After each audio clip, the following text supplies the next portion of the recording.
રાજ્યના ચૂંટણી પંચ દ્વારા જાહેર કરવામાં આવેલા કાર્યક્રમ અનુસાર ભુજમાં ચૂંટણી પ્રક્રિયા પૂરજોશમાં ચાલી રહી છે.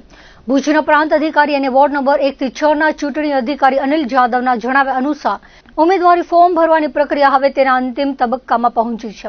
આગામી 11મીએ બપોર સુધીમાં ઉમેદવારોએ પોતાના નામાંકન પત્રો સંબંધિત ચૂંટણી અધિકારી સમક્ષ રજૂ કરવાના રહેશે. વહીવટીતંત્ર દ્વારા આ પ્રક્રિયા સુચારુ રીતે સંપન્ન થાય તે માટે તમામ પૂર્વ તૈયારીઓ કરી લેવામાં આવી છે.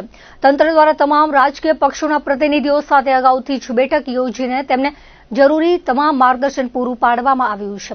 જે ચૂંટણી આયોગે જે કાર્યક્રમ જાહેર કર્યો છે એમાં કાલની જે 11 તારીખ છે એનો બપોરે 3 વાગ્યા સુધીનો છેલ્લો સમય છે. ત્યાર સુધી દરેક ઉમેદવાર પોતાના નોમિનેશન માટે ફોર્મ જે તે ચૂંટણી અધિકારી સમક્ષ રજૂ કરી શકે છે. આ અંગે અમારા દ્વારા બધા જ રાજકીય પ્રતિનિધિ જોડે એમને જે પણ હેલ્પ જોઈતી હોય એ રિગાર્ડિંગ ઇન્ફોર્મેશન માહિતી માટે એના માટે એક મિટિંગ કરી ચૂક્યા છીએ અને આપણે સજ્જ છીએ. મોટાભાગે આ છેલ્લા 2 દિવસોમાં ફોર્મ આવવાના છે તો એના માટે ટીમ તૈયાર છે.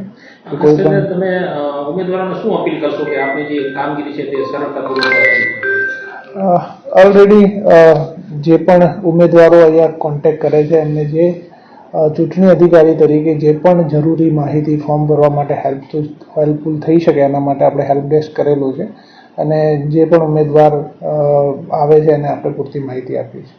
કેટલા કર્મચારીઓ અત્યારે સજ્જ કરવામાં આવે છે?